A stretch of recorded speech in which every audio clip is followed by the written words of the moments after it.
Carl and Brendan here from Games, Brains, and a Head-Banging Life, gbhbl.com for sure. And it is one must go. There can be only one, as we're going to do 20 albums, all from, well, the choices are from the same band. So it was within that band's catalogue. Cool. And this was hard for me to create these because ultimately I am aware of Brendan's favourite albums when it comes to certain bands. So naturally, then I have to avoid that because I can't bother putting that album up against. Like, best example I could use was, what was one that I thought of? And I thought, yeah, all right, Pantera. We know it's a great Southern Trendkill. So that can't be included. Ah, well, that's right, because that's safe. Yeah. So it is from a lot of bands. Well, all of them you should know. And there's one tricky one, but that's there for a conversation piece. And we'll get to that at the end. So obviously I'll be taking part as well, even though I wrote them. It's still my choice as well. So we begin with Metallica. And the choice is simple. Master of Puppets or Ride the Lightning? The choice is simple. It's a tough one because there's a personal choice and then there's like, you know what I'm like, man, I go too in depth on everything. So I'm like, but if Master of Puppets never happened, then lots of other bands and their music would never have happened. So as a more pivotal album, Master of Puppets is the more pivotal album in the terms of metal. These days, I say my personal favorite is Ride the Lightning, though. So I'm gonna keep Ride the Lightning. Oh, but that means, see, for me, I would almost agree with you because Ride the Lightning has some of my favorite tracks on it. But what it doesn't have is Orion. It doesn't. Does that not change you? No, I mean it's too tough in it. Like I can keep Orion, but then I'm gonna lose Creeping Death, For Whom the Bell Tolls. Ride the Lightning itself, and even Call of Cthulhu is a good fucking instrumental. That's what I mean. So there's no winning answer to that. Like basically, whichever one we choose here, metal loses out. Yeah. Fair enough. All right. Well, considering metal loses out, this next one is a bitch as well. As we now go to Machine Head, and what do I put up against each other? It is, of course, Through the Ashes of Empires against The Blackening. The two best albums they've done. Yeah. Yeah. I'll keep Through the Ashes of Empires. Weirdly enough, even though The Blackening is the more complete album, I wouldn't be willing to give up like quite a chunk of Through the Ashes of Empires, including Imperium, including Descend the Shades of Night. You know, the Blackening is amazing. I love it. But I guess that it was album 2 of the new Machine Head. You know, yeah. Through the Ashes of Empires was the real like. You know, coming after Supercharger, that was the real fucking Phil Demmels in the band. Everything's switching up, man. The Blackening's amazing, but it was the second part, you know. So I actually agree with you on this. And my reason is simply more of a memory-based thing than anything else. Machine Head, while I would listen to Machine Head growing up and have been a fan of tracks from The Burning Red, was a fan of tracks from Supercharger and all that, I was not a big fan. And I can still remember exactly where I was, where I think I received a text message from you, and I think you were banging on about listening to the new Machine Head album. And I was at Shooters Hill. I was going to, I think I sounds got like me. I think I've got bus from. I got off the bus from work, and you said one track in particular, which of course was Descend the Shade of Night, and that obviously kick-started the proper love affair with Machine Head properly for me. Yeah. So yeah, that's why it has to be Ashes. And you kind of highlighted the fact that there's Imperium and Descend the Shades of Night bookending that album. Yeah. Okay, sticking with that then. While She Sleeps, this is the 6 or Brainwashed. Brainwashed for me. That's really tough. Yeah, Brainwashed holds one of my favorite While She Sleeps song overall. But This Is the 6 has more songs I love. So for me, it's This Is the 6. Yeah, that's where I'm leaning as well. It's tough though, because I absolutely adore Brainwashed. I think it's a phenomenal album. Their last phenomenal album. But yeah, sorry, get one in there. You know, I wouldn't take anything over Seven Hills, Our Courage, Our Cancer, Love at War. You know, there's just too much on This Is the 6, man. It's too. Like I genuinely 100%, like I remember this had talked about stories and memories. I remember you banging on about While She Sleeps and me constantly like, I really don't want to be listening to like no metalcore bollocks. I've heard it all a million times before. I'm not interested. And then you used to particularly reference the piano. You're like, they use piano, and I was like, I'll give it a go, because like piano metalcore, it's not doesn't 100% scream piano, does it, when you talk about metalcore? And it blew me away, and that made me like a While She Sleeps fan, but also more open to metalcore as a whole.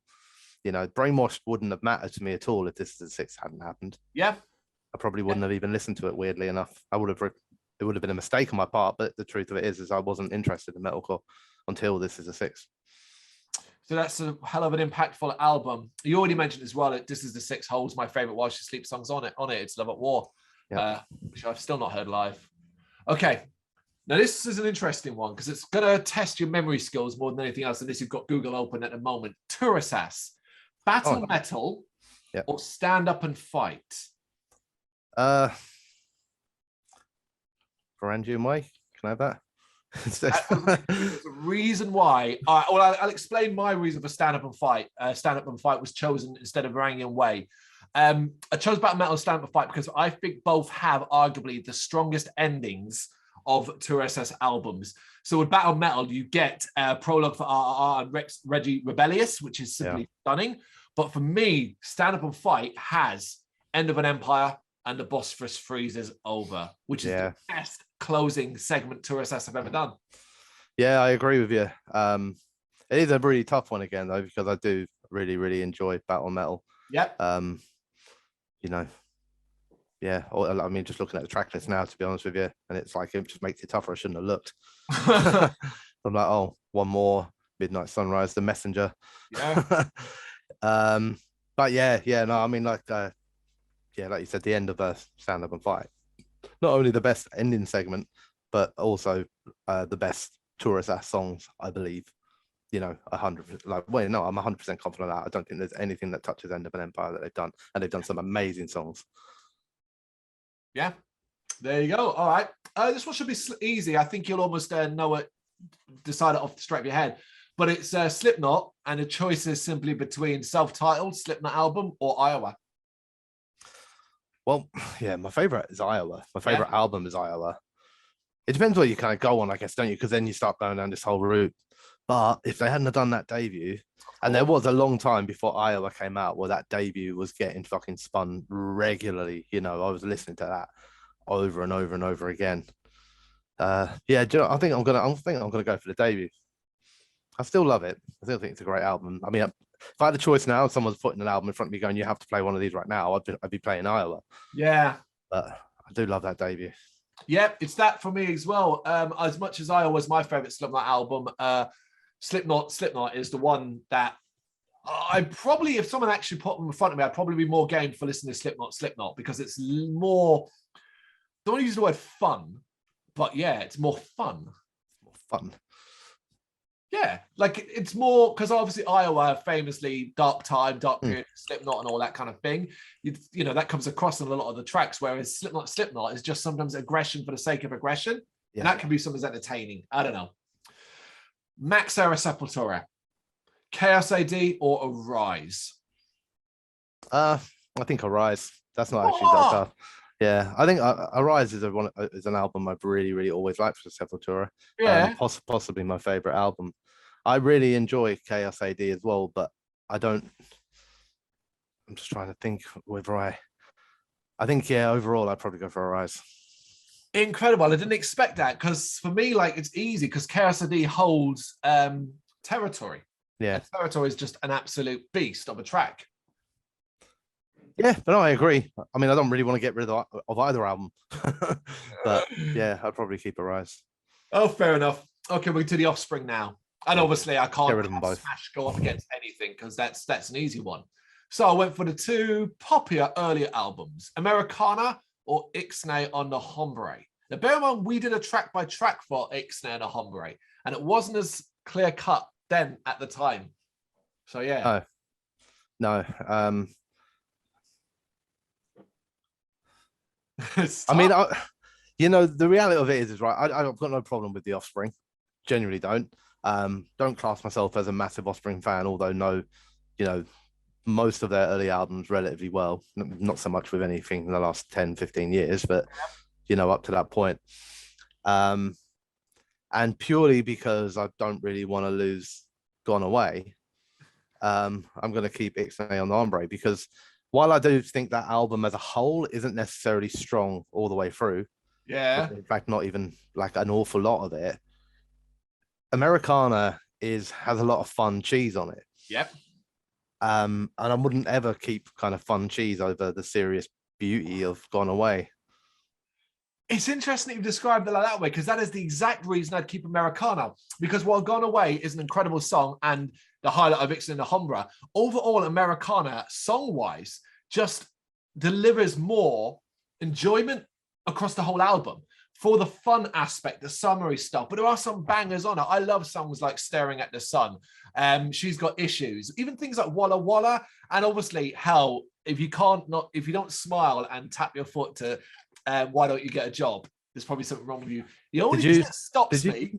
I'm going to say you're not seriously about to throw Gone Away in the bin and keep Pretty Fly for a White Guy, which is the fucking sticking point. It is the sticking point. But thankfully, Americana overall has so much more. That's why that one stays for me. You can listen to Five Finger Death Punch's cover of Gone Away anyway. So there you go. Can you? Yeah, they did a cover of it. No, pretty fun. To be fair to them, it's not a bad cover either. Okay, I had no idea. I mean, he can sing. That way you got to keep that song, kind of. Okay, all right. Korn. Again, I obviously had to avoid the obvious one. It's come up in many discussions, including with a track by track. There is no issues here because that one wins completely overall, mostly. So I have chosen two that I think follow the same path. We have got Follow the Leader or Untouchables. I would keep Untouchables. I prefer Untouchables to Follow the Leader. Follow the Leader was a massive, massive album for them, coming at a good time. I don't listen back to pretty much anything on Follow the Leader. I really don't. There are a couple of songs at the back end of the album that are really, really cool. I think it's Justin is one of them. There's a couple anyway at the back end of the album. Those front 3-4 tracks, Got the Life, Freak on a Leash and all that, don't really ever want to hear them again. There's nothing wrong with them. Great songs at the time, but fuck me, talk about overplayed for Korn as well, who didn't always get massively overplayed, but them two songs got ruined for me. Whereas Untouchables doesn't get a lot of love, man. And actually, I think it's got some absolute bangers on it. So yeah, all day long, that was quite easy for me. Yeah, it was actually quite easy for me and for my wife. Did go check out track by track we did on Untouchables. Me and Lou did that. And the album gets very stale near the end, very stale. But it is weighted by some absolute bangers and a particular sound that Korn had for that album that just really resonated with me when I was younger. And that if I hear some of those songs now, I'm still like, hey, this is a good song. I'm in the same boat. You named the three. I would throw in Dead Bodies Everywhere as well. Fuck me, I don't think I ever want to hear them again. I think if Freaking Leash came on, I'd probably turn it off. I wouldn't be like, it's been ages, but I still don't want to hear it. Yep, the song, the video, the 13 silent tracks at the beginning of the album. All fuck off. That. But all of that by the by, as we already said, man, the album is Issues. Yeah. Okay. This is more of a tribute and an intrigue to see where your mind sits here. And obviously, we never really got a chance because of the time of recording and our recording schedules to do anything surrounding him. But obviously, Meatloaf died about a month. I think was about a month ago, 2 months. But yeah, probably about 6-7 weeks. Yeah, not far off 2 months. So. And it's an artist that I think we both hold dear to our hearts, as it was a major influence growing up, hearing a lot of the music, seeing a lot of the videos, particularly related to Bat Out of Hell. So this is a simple choice: Bat Out of Hell or Bat Out of Hell 2. Well, and it is actually a simple choice for me, and it's Bat Out of Hell 2. Oh my God, he did it! He did it. I wondered if you'd go there. I really love the song Bat Out of Hell. I really don't care for an awful lot of the other songs on Bat Out of Hell, the album. Yep. In particular, fucking the one with Cher. Okay. Dead Ringer for Love. Dead Ringer for Love, of course. And of course, Paradise by the Dashboard Light. Everyone's favorite fucking party song. Like let me interrupt you. Did you know the original release did not include Dead Ringer for Love? It was. I didn't know that. No. I've just seen later CD reissues, which were quite still within our youth, became 10 tracks, which included Dead Ringer for Love. Weirdly, my first memories of Meatloaf, which may be the same as yours, but I'm not sure, were actually a VHS. Yes. That's where I first heard and saw the Bat Out of Hell album. Yeah. I remember the very first time I heard Bat Out of Hell on record, the song, sorry, not the whole album. It was on a compilation CD, like, I don't know, like a drive ballad, rock ballads to drive to, that sort of thing. I was probably like 12 or 13, couldn't even fucking drive anyway. I could sit in my bedroom and pretend I was driving while I listened to Meatloaf. And Bat Out of Hell started, and it was about 3 minutes longer than I'd ever heard before, and it had the whole full-length solo at the beginning. And because of that, I don't really ever want to hear any other version of Bat Out of Hell. I mean, we're guitar lovers. That's what we want. Like, you're going to play like 2-3 minute long solo at the beginning. Fucking hell, I'll have some of that. Yeah. And now whenever I hear the other version of it, I'm like, yeah, but that's shit. What? It's cut the whole beginning. But, although I appreciate the fact that, say, something like Paradise by the Dashboard Light is, I can see why people love it. I can absolutely see why people love it. In a way, it's quite kind of progressive. It is like exactly what it's meant to be. It's like a theatre production, more so than a song. Bat Out of Hell 2 has, like, I don't know, it just has better songs overall. It's a better album overall. Wasted Youth is a banger song I've always loved.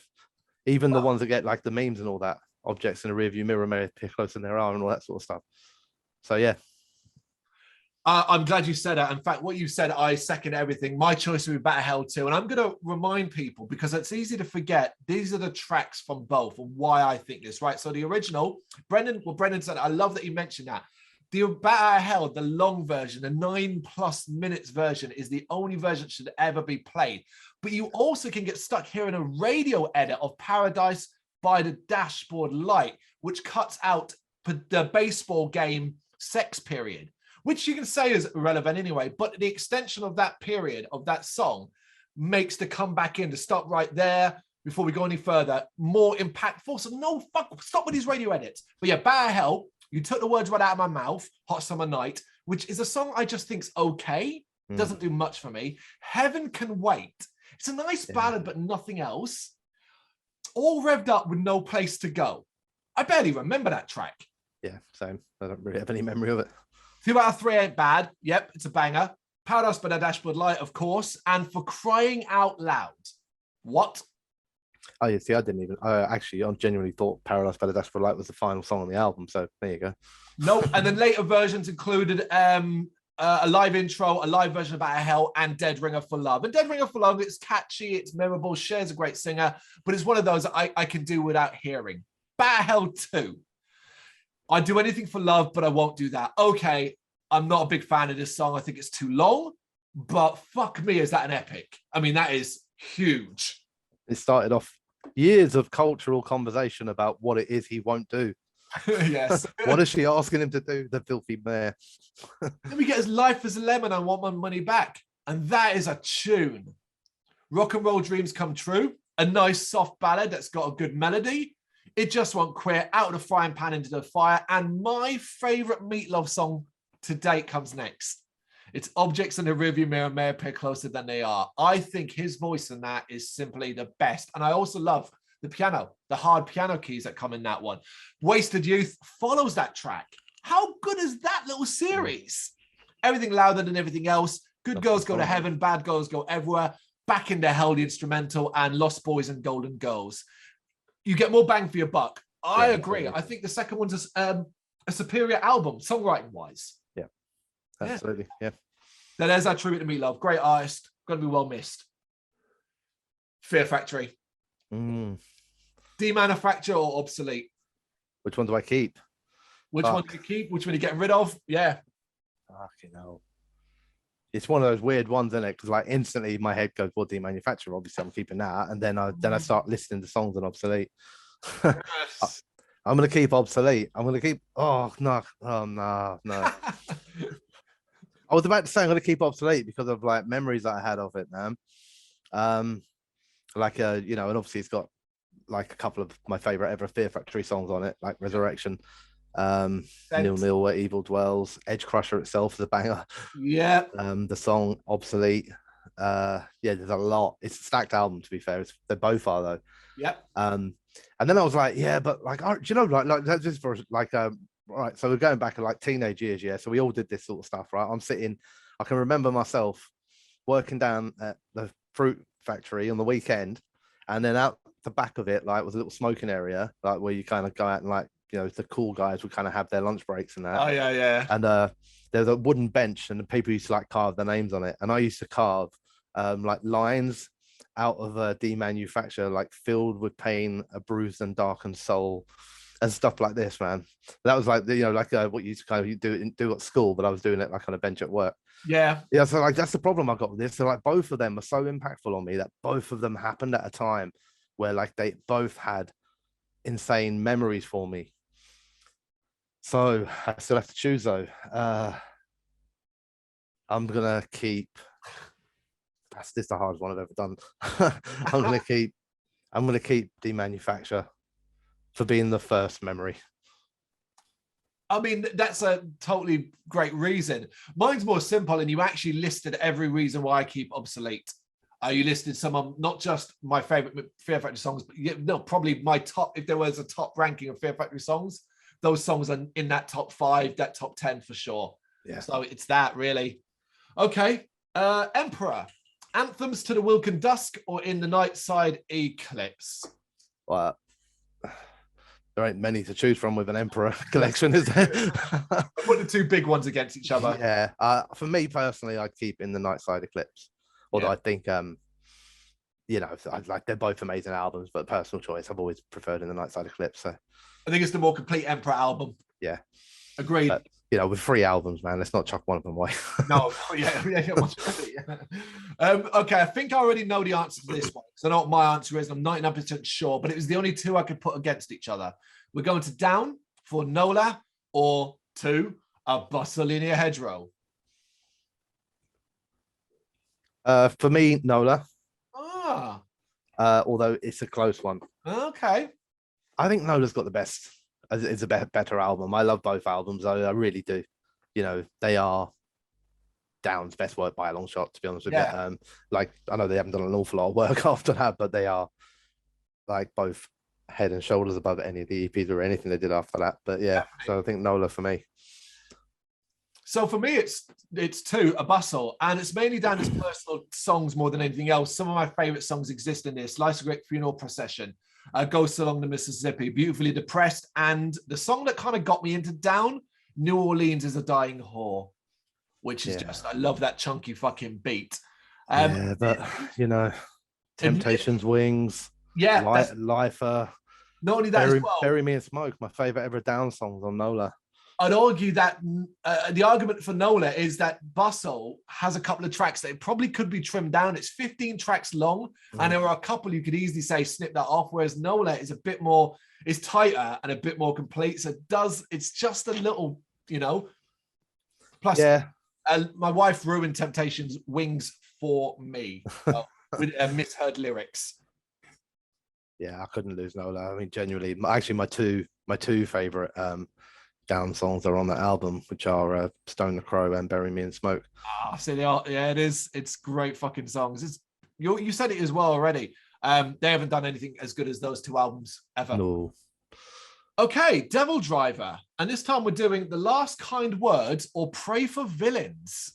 What I think are their 2 strongest albums. I think I know what my answer is, but I'm just very, very quickly checking to make sure I'm going to give the one with the right songs on it. So I would keep Pray for Villains. That would be my choice. Okay. It's not actually as straightforward as I thought, because I do actually like both albums. But it has my favorite Devil Driver song on it, which is I've Been Sober. There's a lot of Devil Driver songs. Weirdly enough, right, for Devil Driver for me, like I do agree with you that these are both very, very good albums. Mostly with Devil Driver, I find I don't always enjoy their albums, but I enjoy like a handful of songs on each album. You know, like I could happily put them all together in a nice compilation and have like a good sort of double album out of everything they did. So yeah, there are songs actually on both albums that I like, but I've Been Sober is my favorite Devil Driver song. So yeah, I've Been Sober is absolutely stunning. If you've never heard that track, go listen to that out of complete context. It won't matter, and sort of see why we think that track's so special. I'm going for The Last Kind Words, and it's because of the overall songs. So in Last Kind Words, you've got Not All Who Wander Are Lost, Clouds Over California, These Fighting Words, which is a song I just adore, Head on a Heartache, Let Them Rot, The Actual Fall. They're some of my favorite Devil Driver songs. It is difficult because you have Pray for Villains, I've Been Sober, Another Night in London. These are some good songs, but overall, Last Kind Words, more complete package for me. Yeah. Okay, what are we up to? Okay, I think you're familiar with both of these. I'm not sure, so I thought I'd try it anyway. Death Heaven, and it's Sunbather or New Bermuda. I'll go with Sunbather, simply because I know that album very, very well, and I don't know New Bermuda anywhere near as well. Okay. Although I suppose in that instance, maybe I should go for the other one so I can check it out. So Sunbather is a 10 out of 10 album. Yeah. And that's probably why I know it, because I know, like, obviously, I know that you're a fan of them, and I know you know, not just these two albums, but you've been a fan of them for a while. And Sunbather is the only one I've ever really dedicated an awful lot of time to, and I agree with you. It is a 10 out of 10 album, so I'm happy to keep it and just assume everything else is worse. Well, we're sorted because New Bermuda is also a 10 out of 10 album, and I'm choosing that one because when I was finding my feet in atmospheric post-metal shoegazy stuff, my introduction to Death Heaven was New Bermuda, and for a month, maybe even longer, I played that album to fucking death. Then I went back and was like, right, no, they've got more, let me do others, and people are saying Sunbather is their best work, and I love Sunbather, but because of New Bermuda and its pushing me towards that shoegazy post sound, New Bermuda. Oh, we get to keep both. Yay! Okay, Cradle of Filth, and it seemed this was stupid. I couldn't work out what the fuck to put up against each other, so I went for two obvious ones: Dusk and Her Embrace against Cruelty and the Beast. Well, I'm, you know, like, weirdly, it's a really, really easy one, and it's Cruelty and the Beast that I would keep, despite the fact that Dusk and Her Embrace is an album I also really love. But the problem is that I love almost all Cradle of Filth albums. Yeah. Cruelty and the Beast is my intro to Cradle.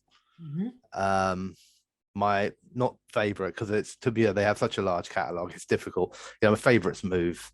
Yeah. Most of the time I come back and I settle on Tearing the Veil from Grace from Midian, but around that I move around. Yeah, a large part of my life, man. Oh God, I've forgotten the fucking name of it now. I was about to say, like, the song, there was a particular song that was always my favorite, but now, oh, there you go, I've remembered it. Lust More Than Wargasm, The Lick of Carnivorous Winds was my favorite Cradle of Filth song. Which is on Cruelty, yeah. My first time seeing Cradle of Filth, which was also my first ever show, was the Cruelty and the Beast tour. You know, so yeah, Cruelty and the Beast for me.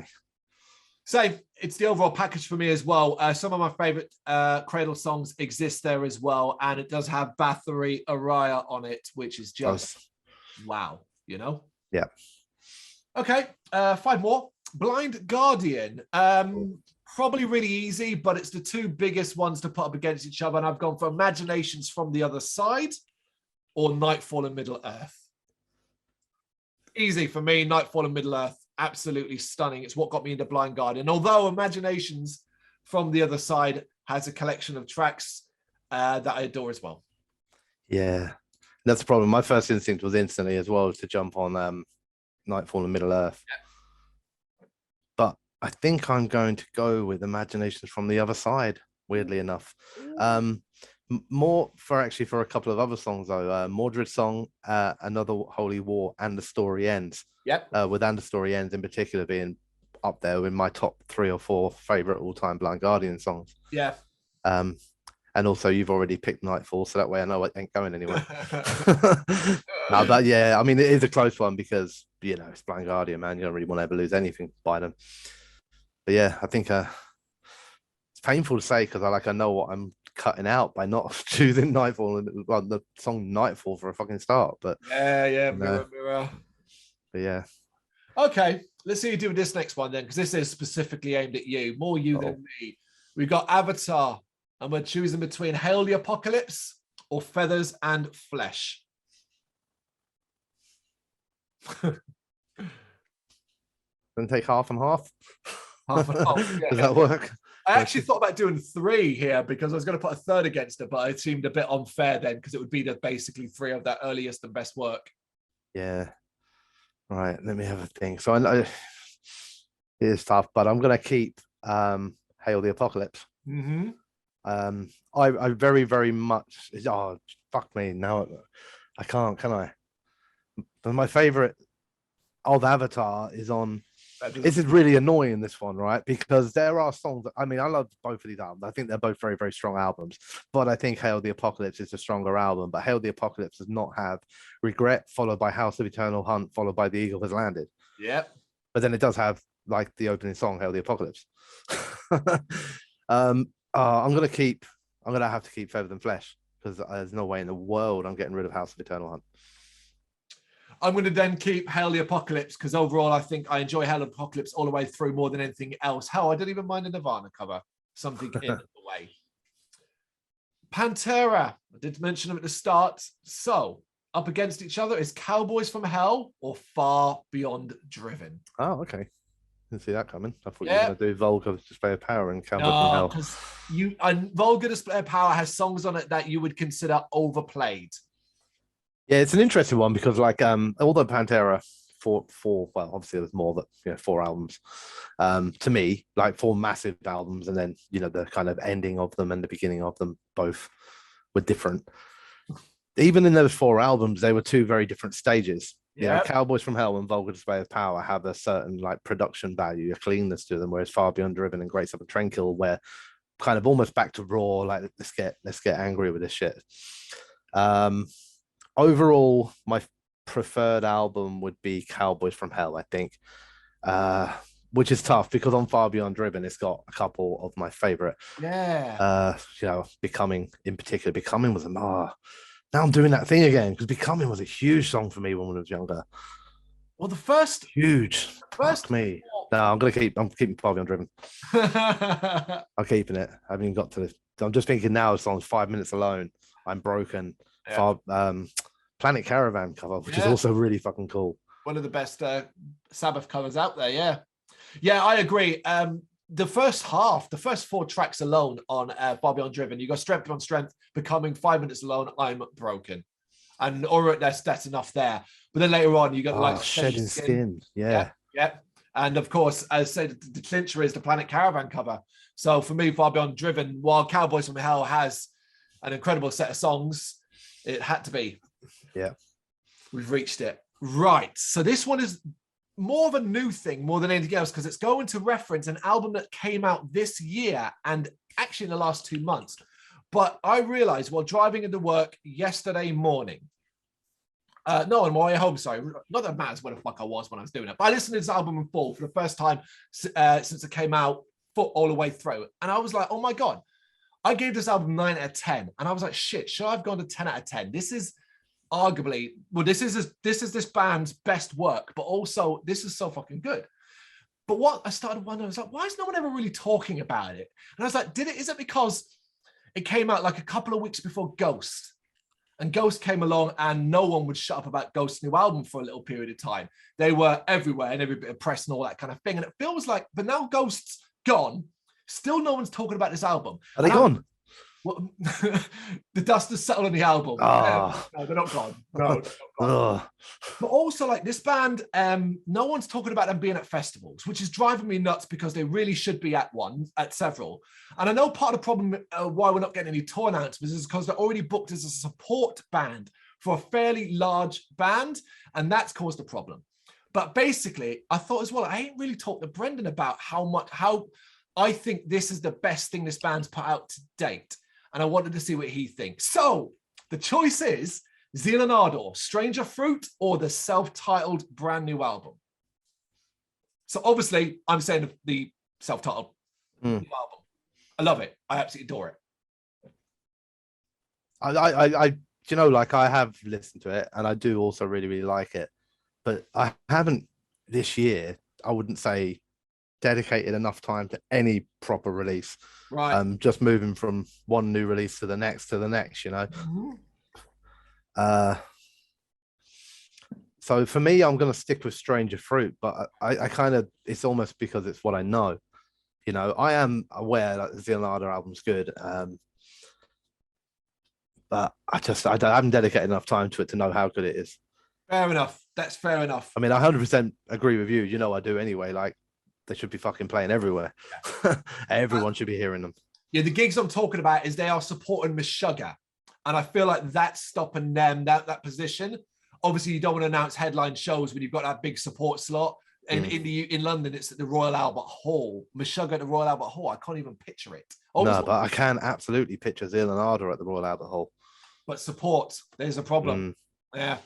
And tickets aren't cheap because it's the Royal Albert Hall. Last but not least, I suspect this is easy, but I did it for myself more than anything else. It is Devin Townsend. So this is all Devin Townsend. So everything from Strapping Young Lad to the project to Devin Townsend as he is now. And I've gone for one from the project, which is Epic Cloud, or Devin Townsend himself, Empath. All right. I was already like, well, obviously Epic Cloud, waiting for you to say anything like Strapping Young Lad or something from the past. Empath, didn't it? And then you've dropped fucking Empath in there. My two personal favorite albums that contain most of my top 10 Devin Townsend songs. I'm going to, this is really hard, you know, because actually I think Epic Cloud is the better album. It is. As an over album. There's more songs on it, man, and some absolutely amazing tracks. But it doesn't have Spirits Will Collide, which is the main selling point of Empath for me. Not the only one, but one of the big ones. Because some of the back end of Empath, while it's cool and clever and twisty and turny, it's not stuff I really love. You know, like Sprite and things like that. So I'm going to go for Epic Cloud, knowing that I've just got rid of Spirits Will Collide and probably cry myself to sleep tonight because of it. And then get up in the morning to check, just in case some weird magical thing had happened and all this had actually come true. Yeah. And it was just gone. A week before I'm going to see the fucking man, hopefully play it at the Royal Albert Hall. Oh yeah. That set list, the setup of that set list is quite fascinating. Chances are you're going to see some unique things you've never seen before.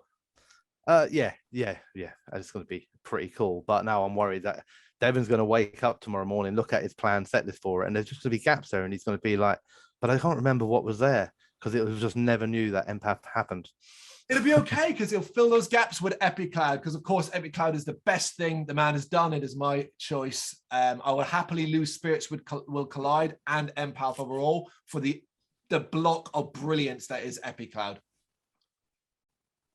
That's it. There's the 20 for now. What do you reckon? You got any thoughts on it? You know what to do? Let us know in the comments. Thank you very much for watching. You can check us out on gbhbl.com as well as on Facebook, Instagram, Twitter and Tumblr. Go to Patreon and help us out over there. That's patreon.com/gbhbl, as well as Big Cartel, where you can find some of our merchandise. We have a podcast running on SoundCloud and Apple Podcasts. And of course, if you like this video, do us a favour, hit the subscribe button and help the channel grow. Games, horror and heavy metal. What else is life for?